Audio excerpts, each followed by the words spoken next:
Welcome back to the Watford View. It's the final home game of the season. So it's got to be 3 points. This has to be 3 points, we hope, for the Watford against Sunderland this week. To preview that and discuss the last game as well, we've got Aaron with us. How are you, Aaron? Yeah, not too bad, thanks. Rode your luck against Hull, but deserved point in the end? Yeah, it was sort of another rugged defensive performance, which has been pretty much the norm under Tom Cleverley. I mean, it's no joke the run we've had. That's why we've sort of been lucky that we're on the beach already, and it's not been too much to worry about. We're playing all the teams that have still really been fighting for something. So yeah, it's unfortunate for another scoreless game, but no, we've actually sort of been known for being the defensively frail team under recent managers. So maybe this, other end of the stick with being a defence heavy team under Cleverley is a nice change. Yeah, it's definitely something to build on, isn't it? And Sunderland fans are very angry at the moment with their manager, so for lack of it. So this should be Tom Cleverley's first chance to pick up 3 points. Let's get this horrible statistic of November, isn't it? The last home game that you won that's incredible, isn't it? To say that you haven't been in any relegation trouble and yet your last home win was in November. Yeah, it is bewildering, and if it doesn't come here, we're waiting until August at least. So yeah. Okay. Yeah, let's hope we get rid of that ugly start. Yeah, okay. Of course, Luton might be joining you, of course, next year in the Championship. I'm sure you hope they will.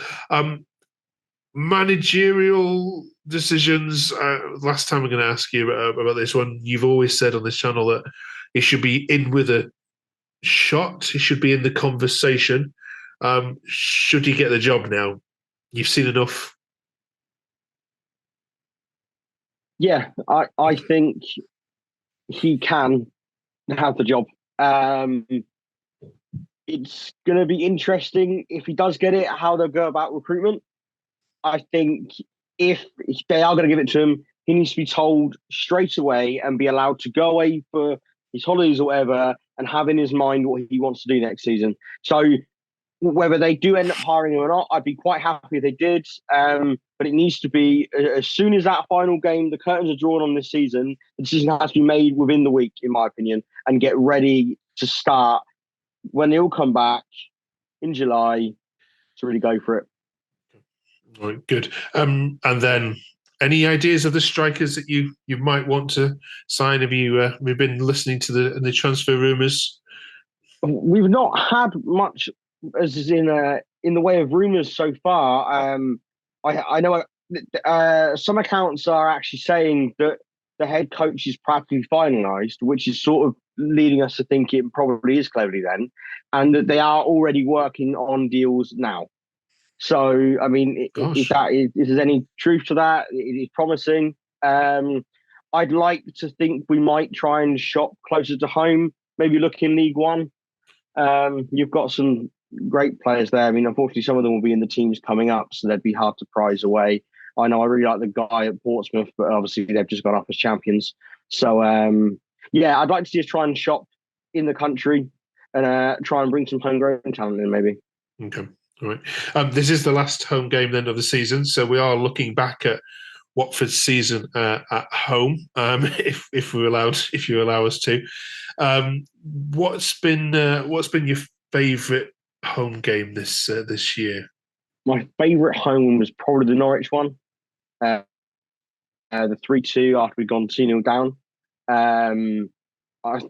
We thought we were in for a long night when Norwich went 2 up, and for a pretty ridiculous goal at that as well. But no, it was the team showed real resilience that night.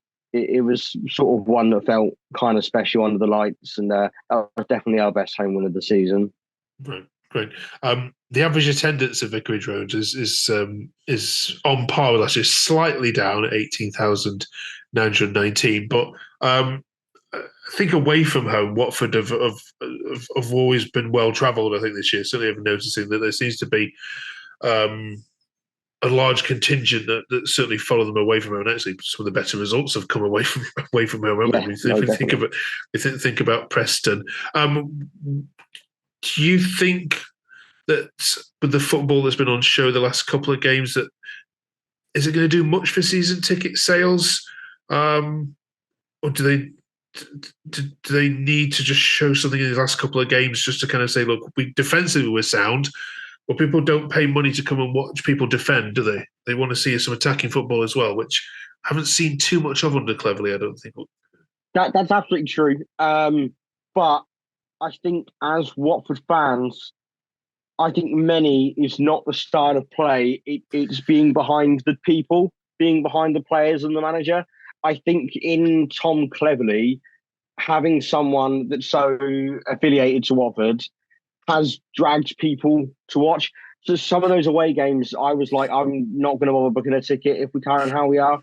It just got to that point where it was just like, it's not worth my Saturday.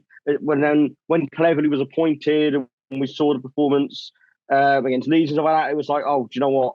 Look, our season's over, but these lads are worth going to get behind if they're going to do that. So, although I think, perhaps we've not been playing free-flowing attacking stuff every week, we've got a team that, even though we're not playing for anything accolade-wise, position-wise, we've got a group of lads that are, and a guy that's getting the players up for it and putting on something for the fans at least.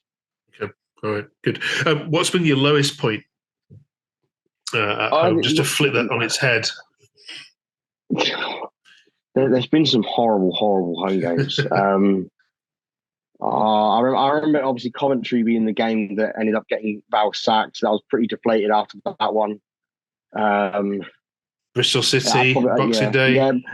Bristol City it was a bit of a hammering out of nowhere because it was sort of just off a high. So although we did take a beating, a hell of a beating, I sort of come away with it like, okay, that's a one-off. It was Boxing Day, everyone's drunk, we'll throw it away and we'll move on. Whereas Coventry, it was sort of like you knew it was Val's last chance, and we went 1-0 up, and then it just all come crashing down. Yeah, that's probably the worst one. Okay. All right, then. If you're a Watford fan, I would love you to put some comments in the video here, please. And we're really desperate to continue making this content next year. If you're a Watford fan, please press the like button. Put a comment below as to what your favourite Watford game was last year, this season.